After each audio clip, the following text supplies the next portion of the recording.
Hello，大家好，欢迎回到我的频道，我是主持人 Big Joe。那我们这个频道呢是关于产品经理职业发展和个人成长的频道，我们也采访非常多很棒的嘉宾。如果你喜欢这样的节目的话，请订阅我们的频道，并打开小铃铛，在 YouTube 上就不会错过了。那今天呢，我们请到了一位非常棒的嘉宾，他就是 LinkedIn 的 Principal PM 沈宝路。宝路跟大家打个招呼。Hello，大家好，我是宝路。好，那今天呢，我们会首先讲讲宝路的一个心路历程，他是如何从中国到美国，并成为 LinkedIn 的 Principal PM 的。然后下一期节目呢会更加的有意思，为什么呢？因为宝路是专门做 LinkedIn 领英做招聘求职这一块的。那么如果你是怎么样要找工作的人，如果你是怎么样招聘的人，那他这里绝对是第一手的信息跟大家分享。那首先呢，我们今天跟大家讲一讲这个宝路你的这个身世吧。你是出生在哪里啊？我其实出生在绍兴，然后这个鲁迅的故乡，然后在初中的时候去了杭州，然后现在就一直在杭州。所以杭州跟绍兴是说一样的语言吗？比较像，就是其实我们也可以听懂这个上海话。所以你去杭州之后，后来就改说杭州话了是吧？就是可以听懂，但是不大会说。不大会说。对。那你后来是怎么来美国的呢？我在杭州的话上的是这个杭州外国语学校，然后当时就是可能我这一届开始就出国氛围比较浓厚，然后就去上了这个SAT 班，什么新东方啊之类的，然后开始去看就是美国大学怎么申请啊，然后觉得说可以试一下，所以就申请考了 SAT 托福，然后申请了这个美国的大学。稍微扯远一点，你说到你是行外的嘛，对吧？那个我知道黄峥是行外的嘛，对吧？对，你们有联系吗？没有联系。好，那后来呢？你去了美国的哪所大学呢？我去了美国的这个西北大学Northwestern。当年的我的女神学校啊，大家知道我当时升 MBA 的时候申请了 Kellogg 的，但是 Kellogg 把我拒了，要不然说不定我们俩在学校就认识了。就是啊，这是 Kellogg 损失啊。可惜，我没有身上很遗憾，我很喜欢，我还去过西北玩过呢。当时 Kellogg 的朋友带我去那边去旅游了一下呢。那你当时怎么能申请到这么好的学校呢？当时我觉得可能是就是我自己觉得可能是我的 essay 写的比较好，因为我的 SAT 其实考的是比较 mediocre 啊。然后我觉得这个 essay 里面当时我是看了有一本书叫好像 best 多少 essays，然后呢就是总结一下他们的一个规律啊，然后就是发现他们的这个 essay 都写的非常的 personalized， 然后非常的就是有故事性，然后从一个故事当中领悟了一个自己的道理。我就写了一个我当时去了一个国际化的夏令营，然后我怎么样作为唯一的一个中国人去 navigate 语言可能也都不是很通，去 navigate 一个 diverse 的一个环境。然后我觉得可能美国大学比较喜欢这种 diversity。挺好的。所以如果这里有这个高中生的家长的话，你们申请大学的话，也可以在写 essay 的时候写得更加个性化一点，把自己的这个个人的这个所思所想写进去，是吧？写得比较感人，是吧？对，写得比较感人，就是让别人有一种身临其境，然后真正的是感悟到 how you were feeling at the time。西北大学大家都知道是美国非常厉害的大学，应该是排名大概10几名左右，对吧？对，现在最近刚进了前10。哎呦，恭喜！你是前10名的大学毕业生了。我一走就进了。对，而且西北大学我知道很多专业很不错，我印象中这个新闻学院是特别强的，对，商学院这个 Kellogg 也很强等等之类的。当时你是选了一些什么样的专业？我当时其实就是纠结了很久啊。我进去的时候，我其实是想学医的，我想读这个 pre-med。然后呢，因为上了一节化学课以后就被完全击溃了。所以我后来就看到我的这个工程学院的小伙伴他们在那边做一些工程 project， 我觉得很有意思，我就转了工程学院。然后在那边的话，我也是经历了各种 major， 就是从这个什么 computer engineering 啊，到什么 material science 啊，我就是所有的东西都逛了一遍，然后最后选了这个 industrial engineering。它是一个在那个时候 data science 还不是很火，但它是一个就是相当于是从 data 当中能够去 improve 各种，比如说 UPS 啊，什么 airline 这种 efficiency 的这么一个专业。这个不是对口运营和供应链吗？对，是的。那你后来咋没做那个嘞？我当时其实 actually 去了一个co-op， 就是一个比较长时间的一个 intern，是在芝加哥郊区的一个这个 supply chain company， 是一个 warehouse，然后在那里面就是跟就是很多这个就是这个搬运工，然后去打交道，去看他们的这个就去 time 他们，然后有 improve 他们的 efficiency，然后当时觉得有点无聊，然后觉得说不能就 I can't see myself doing this for a long time。但是我觉得当时what's interesting 是，我觉得我在跟这些工人交流的时候，我觉得我反而会特别喜欢去听他们的一些故事，然后去 understand 就是说是他们为什么就是觉得说这个东西往那边去不好使，或者说是这个东西搬起来为什么这么费劲，或者之类的，就是类似于这样的东西。我觉得可能也是从那个时候开始，然后我当时也读了一个 design program， 然后就开始觉得说我对于人他在想什么，然后去了解这个人，然后从这个人的一些共性当中去抓住一些点，去做一些这个 solution， 我觉得是挺有意思的。这个就说到未来你后来做这个招聘求职啊什么，都跟你对人的兴趣有关系。对，是的。好，那后来呢？你大学毕业之后呢，好像就成为产品经理了。对吧？因为我记得我在节目里曾经说过，在美国你要成为产品经理，一共有5种渠道，其中有一种是大学毕业的直接进入做产品经理的渠道，但这个渠道其实还蛮少的，就大部分人都像我这样读完毕业或者工作以后成为的。你当时是怎么就一毕业就能成为产品经理的呢？对，我觉得我可能运气比较好，就是我在大3的时候，我其实就是 randomly 看到了我们的一个这种招聘的一个小帖子嘛，然后说这个 Intuit 在招产品经理的这个 intern。我其实当时又不知道 Intuit 是什么，又不知道产品经理是什么，然后但是我听说它是跟这种 design thinking 啊什么之类有点关系，我就投了。所以就是非常幸运的被录取了这个成为了这个 PM 的 intern。那首先是这个你这个 PM intern 他怎么挑选的？然后你为什么能够被录取呢？对，我觉得就是就是一个比较有意思的故事啊，就是我当时就可能我当时在那个面试的时候，就发现我们可能有40多个人，然后最后应该是取可能5个人左右吧。然后40多个人里面，所有人在我们前一天晚上 happy hour 的时候，大家都知道 Intuit 是干嘛的，就是我连报税都没报过，所以我完全不知道 Intuit 是干嘛。然后我当时就特别慌，然后我进去的时候，我就在前一天晚上复习了，就是预习了很多东西，就是说就 understand 说，哎 ，Mint 是干嘛的，什么 TurboTax 是干嘛的，这个QuickBooks 是干嘛。然后我进去了之后，结果他一个问题都没有问，他就是问一些就是非常 random 的问题，说比如说你在大学时候做过什么样的 project，然后他会问说，哎，今天我们如果要 improve 一个东西，其实跟现在 PM 面试很像，就是但是他可能 bar 比较低吧，就是他要那个 improve 一个东西，你会怎么想？然后呢，我可能就从因为我后来学了一个 就是 design 的 certificate program，然后我就从这种从用户角度说，告诉他一些 pain points 啊，然后可能就是我觉得一些比较初期这种 early stage 的 PM 的这个 interview 的套路，然后他觉得说，哎，好像这个。所以你觉得你成功主要是因为你学了个专业呢，还是觉得你准备了这些东西呢，还是觉得你这个人对于用户体验这个东西有一定的天赋？这你somehow比较有 empathy 呢？我觉得可能是因为，我觉得我可能是因为大学的时候学的这个我们叫做 engineering design certificate 这个 program，我觉得非常有帮助。然后我当时在大学的时候也是，就是我们有一个社团叫做 Design for America，然后是那个社团的一个就是design 的 coach，其实就是帮助大家了解怎么样从就是一个用户的一些行为当中去发现问题，发现 pain point，然后把它 frame 成一个，比如说 how might we 的一个 question， 然后怎么样去从那里面找到 solution， 怎么样去 test。所以我觉得这方面的这个 thinking 其实是跟 PM 是非常非常像的。可以这么说，就是说对大学生来说，特别在美国留学生来说，在大学期间做一些跟设计相关的事情，不管是社团也好，课程也好，是能够提升这些人对于用户的理解、用户体验和用户需求的挖掘。对，所以这个是对大家去找 PM 的工作是有一定帮助的。对，是的，是的。然后顺便打个广告，就是这个 Design for America 的这个社团，其实是在全美都是有 chapter 的，所以大家可以去关注一下。对，那个 Intuit 的这个产品经理项目啊，就大学毕业生直接就可以进的，是个什么样的项目？因为我对它其实不太了解，我比较了解，比如说 Google APM、Facebook APM，但是 Intuit 这个项目是什么样的项目呢？对，我的这个项目呢是叫做Rotational Development Program RDP， 但现在 unfortunately 已经没有了，现在其实是变成了一个 APM 的 program。对，就是我那个时候，我觉得可能就是比较幸运吧，就是在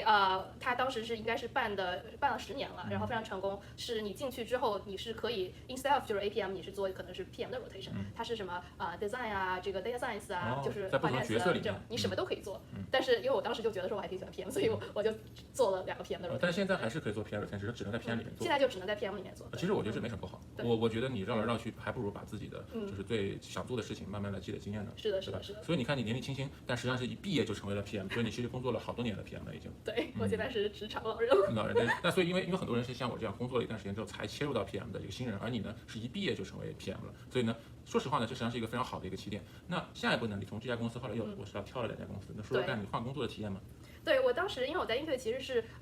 做了一个 intern， 然后又做了2个 PM 的 rotation， 然后我觉得其实怎么说呢？我觉得我对这个大公司 how it works kind of 就是说有一个比较入门的一个了解，然后呢我就想说我自己希望能够有更多的这个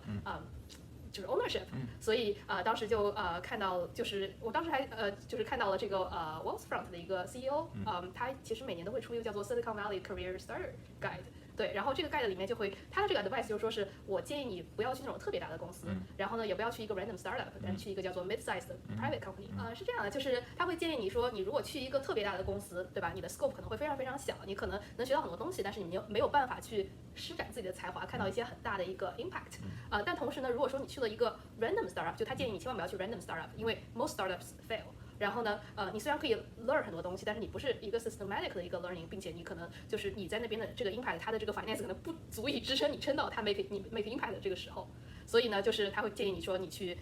一个叫做 mid-size 这个 private company with strong momentum。好，那反正你读了这篇文章以后，对吧？你决定要换一份工作，然后再后来换了2家之后就来到 LinkedIn 了，对吧？然后你后来是为什么要进入到 LinkedIn 呢？我觉得我当时在 Medallia 的时候，就是就真的是一个就是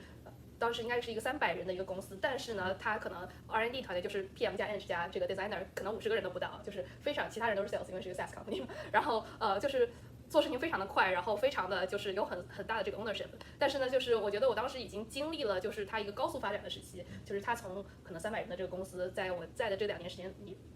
以内已经到了1000多个人，然后呢就是马上就要上市的这么一个过程。但是当时那个时候就是也是有一种 growing pain， 就是 leadership 有很多的这个 change 啊，然后就是你做的东西也有很多的这个 change， 然后我就觉得说我可能觉得自己没有在 learn as much， 然后我就想说那我想尝试一些新的就是不同的东西，然后当时我其实是拿到了一些，就是也是其他一些 mid-size startup 的一些 offer， 然后同时也有 LinkedIn 的这个 offer， 然后我觉得 LinkedIn 这个就是特别吸引我的一点，是因为它是做中国，就是说你想一想，就是 Silicon Valley 有几个 company 它在中国是可以 survive 的，就是我就觉得说我如果不 catch 这个，那就是 mid-size company 我什么时候都可以去，对吧？然后我 startup 也经历过了，但是我觉得如果我不 catch 这个，我就觉得会挺可惜的，对。所以说你的经历是这样的哈，大学毕业首先进入到这种专招 PM 的一个项目，对，然后呢一段时间之后呢进入到一个中等大小的公司，经历了一个快速增长的一个时期，对，然后呢再去找到一个能够利用自己的中国背景，能对中国有影响力的中国的产品，于是就加入了 LinkedIn 的项目。大家看看这个其实还是蛮清晰的，然后每一步都是做的非常的有道理的一种选择。那后来你来这边做中国项目主要做些什么事情？对，我来这边做中国项目的时候呢，我当时的这个scope 非常的 big 啊，就是当时在中国其实 LinkedIn 在中国更多是做的一个 user growth， 然后这个用户增长的很快，但是呢它的这个 to B 的产品其实就是在卖，但是就是没有任何的 customization， 没有任何的这个本土化的东西，所以我其实负责的就是我们 LinkedIn 可能最大的一个 revenue 来源叫做 LinkedIn Talent Solutions， 总之就是一个招聘的一个产品，就是给中国的那些猎头也好，雇主也好，让他们去在领英上去发现人才的这样一个软件，对吧？对。是的，所以就是我当时其实进来的时候，我老板跟我说啊，你可以 take 所有的这个叫做 talent solution 的东西，但是在中国这个是现状，就是卖的很差，对吧？然后这个经常这个因为没有任何的这个 feature customization， 就是经常的就去了。然后呢，那你去看一看到底什么问题啊？你去想一想应该怎么做啊？然后他给了我一个 engineer，that's it。对，所以就是当时就是我跟我们的这个 engineer， 然后最后后来他变成这个 engineer manager， 就我们2个人去真的去 figure out， 就是到底中国就是为什么这个产品在中国可能卖的不好，然后我们应该怎么样去 turn things around。然后这个不仅是一个从 product strategy 的这个角度，而且是从一个就是 team building 的角度，因为我们只有2个人，然后我们就一步一步的从2个人变成3个人，然后一步一步 recruit， 最后变成了一个10个人的 team， 然后在中国其实做了就是一系列的这个feature。那我其实比较想知道的就是说，那到底这个中国的雇主到底有什么样的需求？你们当时最开始在你去之前没有满足，或者你是怎么满足，或者你选择不去满足的？我举个例子啊，就是可能最简单的例子，大家可能都会 surprise， 就是说为什么这个 LinkedIn 在这边在中国不 work 啊，就是当时我先说一下这个产品是什么吧，就是说这个是 LinkedIn Talent Solution， 然后有很大的一块是说大家平时会收到 email， 对吧？那 email 你是怎么被发现的？其实说就是这个雇主他会用不同的 filter， 然后不同去搜索，然后去找人给你发 email， 但是for example， 当时其实所有对于中文的东西都不 work， 就是比如说你去搜一个什么机器人研发，对吧？你用中文搜，你搜出来可能会出来一个人力资源的人。明白。对，就是像这个是一个比较 basic 的一个。因为它可能 LinkedIn 以前的这个产品里没有人专门去做这个中文的，比如说分词啊、自然语言处理这块的事情。是的。对，然后不好意思暴露了这个公司的弱点，但是我们已经 fix 了。这挺好的嘛。对，所以对这个当时是我们就觉得说这些我们有一系列这个叫做 table stake 的这些东西，对吧？但是呢，就是说你在中国你做到 table stake 其实是不够的，你其实是想就是怎么样去利用自己的优势去就是真正解决中国的这个痛点啊。然后我举个例子，比如说中国的这个 recruiter 他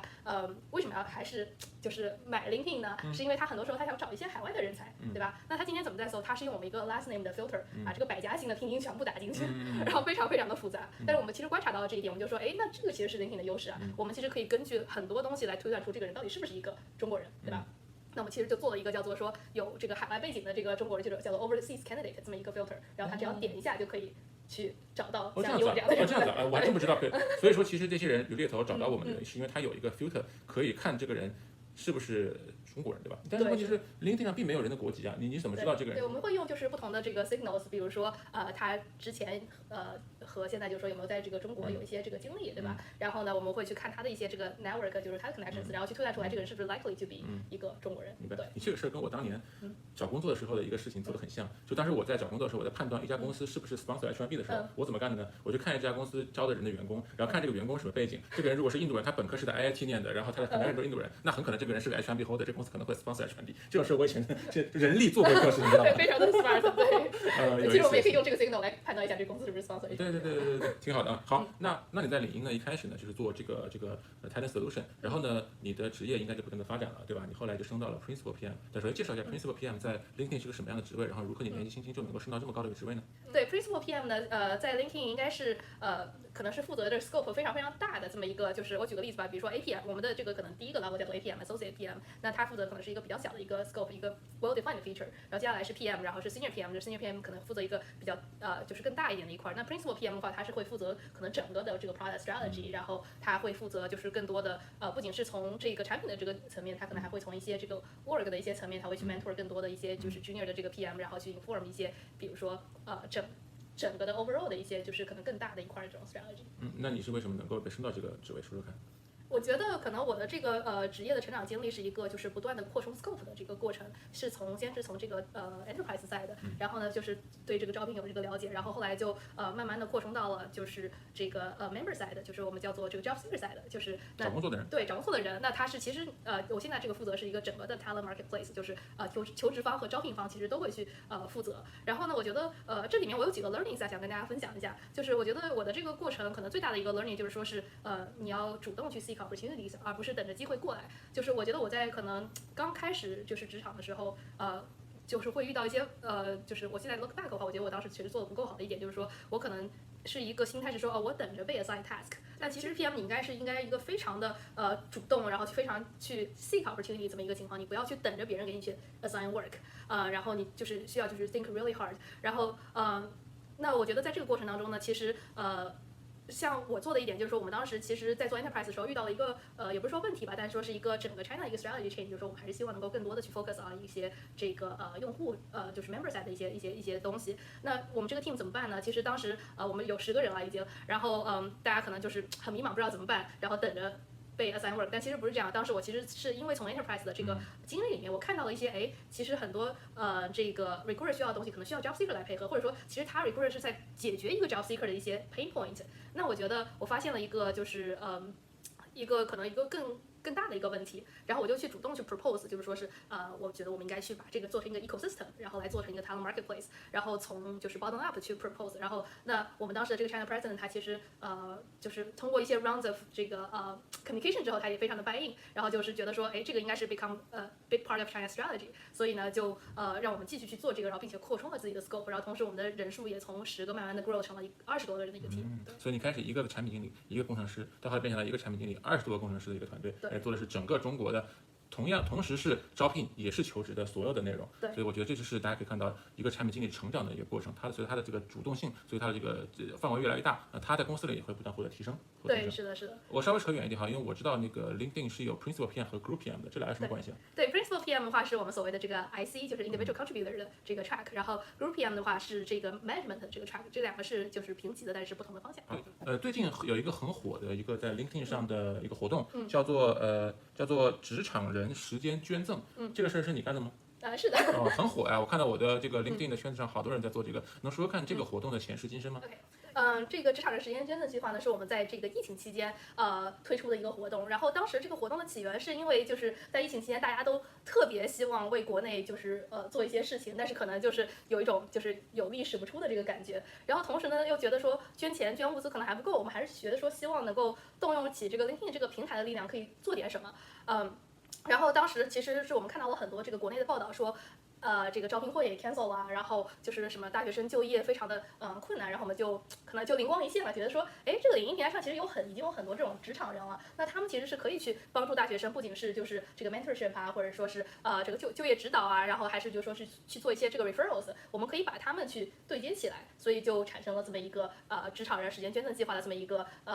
活动的这个 idea， 然后呢，就是当时其实我们就是觉得说，在中国做事情有一个很好一点，就是我们可以 leverage 这个运营的同学。对，这个我很想问，就是说，因为这种事情在美国的话是不太容易做的，因为美国你很难做一个某个 event based 的事情，一般都是有 OKR 的，你每个季度要计划下一季度干嘛。对。但你这个事情实际上是在非常快的时间内用运营的方式做，你说说看怎么做出来的吗？对我们这个整个东西上线就是从有初期的 idea 到上线，其实只花了3周不到的时间。对，然后这个如果说你可以想到，就是如果要把它做成产品，那是这个就不用说了，这个时间对吧？当时就是的确是有这种 urgency， 因为就是国内疫情非常严重，我们想去很快的去帮助到大家。然后第二就是我们其实比如说像这个导师他想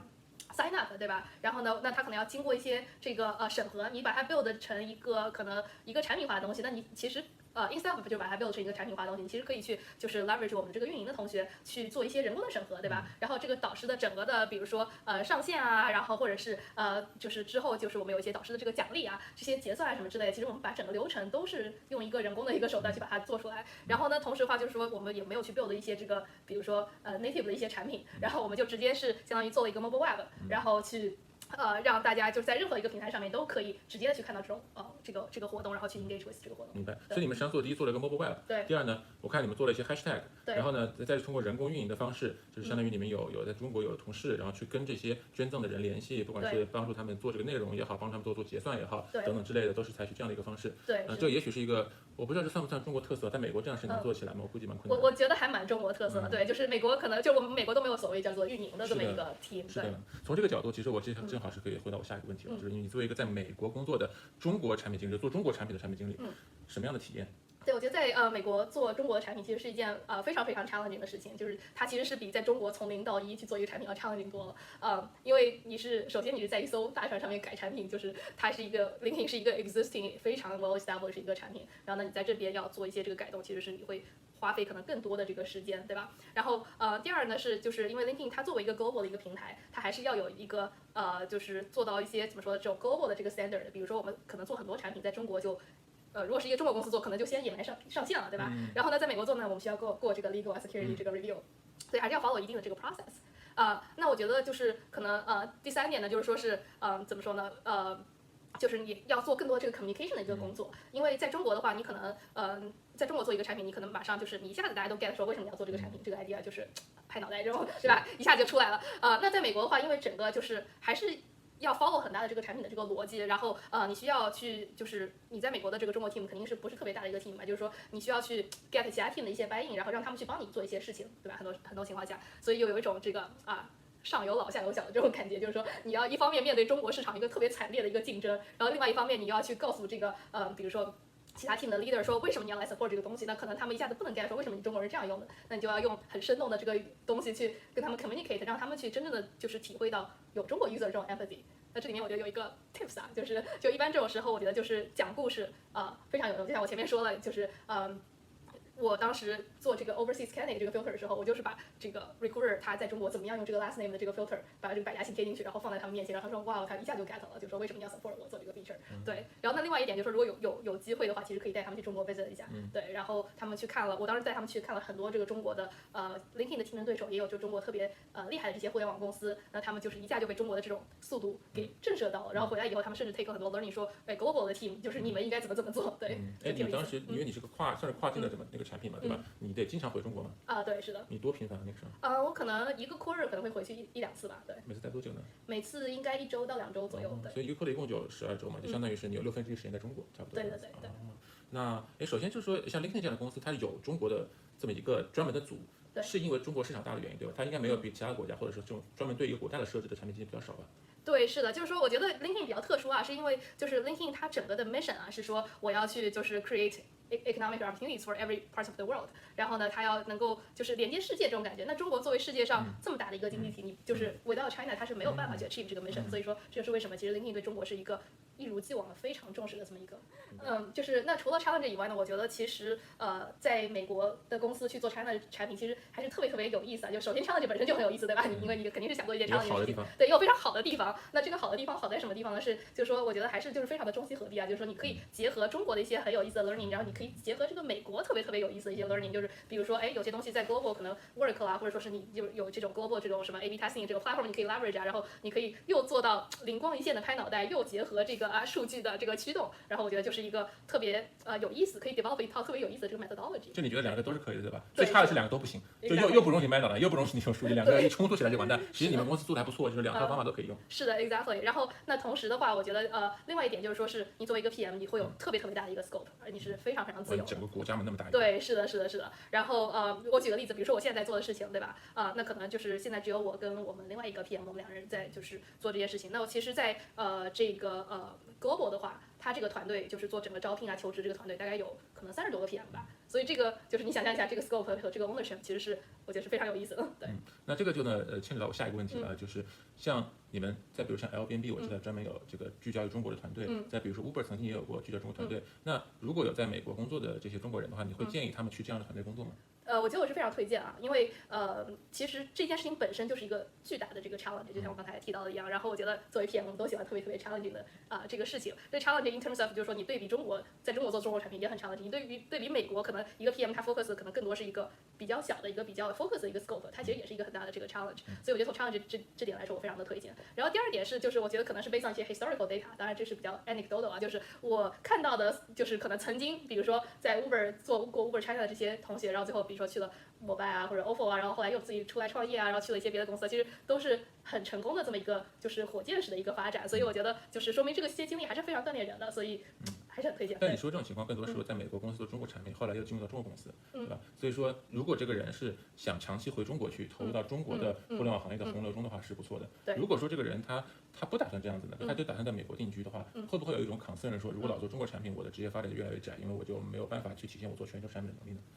我觉得就是这是一个 good question 啊，但是我觉得是不需要这个担心的。为什么这么说呢？就是我觉得产品经理其实都是互通的，就是它的有一些非常 fundamental 的一些 skill， 而且我觉得其实随着你可能这个 level 越来越高，我觉得越来越多这种 soft skills 才是就是让我觉得是最 valuable 的。那我觉得在做中国的时候，因为你要 deal with 不仅是在中国的这个 product strategy 或者在中国这些 communication， 你同时要很多时候要 deal with 就是说 global 对你的一些 questions， 或者说你要让一个可能别的 team 根本就不是他们 OKR 的一个东西去。让他们去来 support 你，你其实这个 require 很多的 communication、storytelling、relationship building 之类的。那我觉得这个其实就是非常相通的，这是一点。然后第二点就是，我觉得现在越来越多的这个美国的公司其实是非常 value 在中国的这个做的这个产品和中国这个体验。就是说，就拿我现在的这个就在 LinkedIn 这个我做的这一块产品来说，就是说，我们的这个 global team 做这些就是 job seeking 啊，然后这个什么recruiting 的这些产品的这个 PM， 他们会经常来问我说，哎，你们中国在做什么？我们想学习一下。就因为他们对于中国的现在的这种 speed of innovation 啊，然后做的比如说像就是你知道，就是中国现在抖音啊什么这些 TikTok 都是一些很global 很火的产品，就是他们其实是有这种 respect 的。明白了。哎呀，好吸引人呐！要不我也去吧？突然被你说动心了。你们还招人吗？好，这个今天节目接近尾声呢，我想再问你关于就是你个人方面的问题，有没有什么工作以外的事情你觉得值得跟大家分享，有有趣的事情呢？对，我非常喜欢运动，然后主要是喜欢户外的这些，就是hiking 啊 backpacking， 然后当时是在16年年初的时候去了这个非洲最高的山乞力马扎罗，然后是登顶了，然后另外的话，我其实也会去就是去世界各地吧，然后之前的话是可能在疫情之前去了这个叫Tour du Mont Blanc， 就是说是环勃朗峰一圈可能10几天的这个 backpacking， 然后在南美也 backpacking 过，然后最近其实在学西班牙语，就是希望等疫情好了之后能够去更多的这个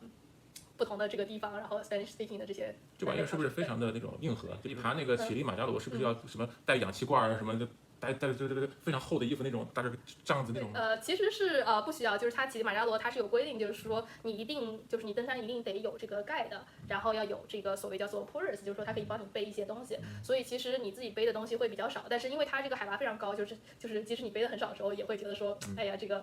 好像很 hardcore， 然后负担很大。然后最后我记得我们当时登顶那一天应该是从可能凌晨2点钟一直爬到了就是第二天的可能下午左右吧，所以就是还是一个比较消耗体力的一件事情。对，强，什么时候去珠峰啊？哎，这个是在我的 bucket list 上面，真的？问一下这个疫情什么时候好呀？哇塞，厉害啊！太强大了。那除此之外呢？除此之外的话，就是我个人有一个小的，也不是说兴趣爱好吧，就是我还挺喜欢帮别人去指导这个大学的申请的。然后我之前在就是高中的时候，就是高中毕业的时候，我其实是跟这个我们当时在行外的一些小伙伴们，然后把所有他们的 essay 都结合起来，然后呢去包括他们的一些这个申请的这个数据统计，去出了这么一本书，然后去可以帮助到后面的学弟学妹，就是这个是一个。然后另外的话就是我其实 ongoing 的是在指导一些就是学生去申请这个大学，然后帮他们去看这个文书啊什么之类的。然后最近是帮我弟申了一些就是大学，对。那你后来他升到什么学校呢？他最后升到了这个，他最后打算去了 UIUC， 然后另外的话也是录取到了就是 UC 系列的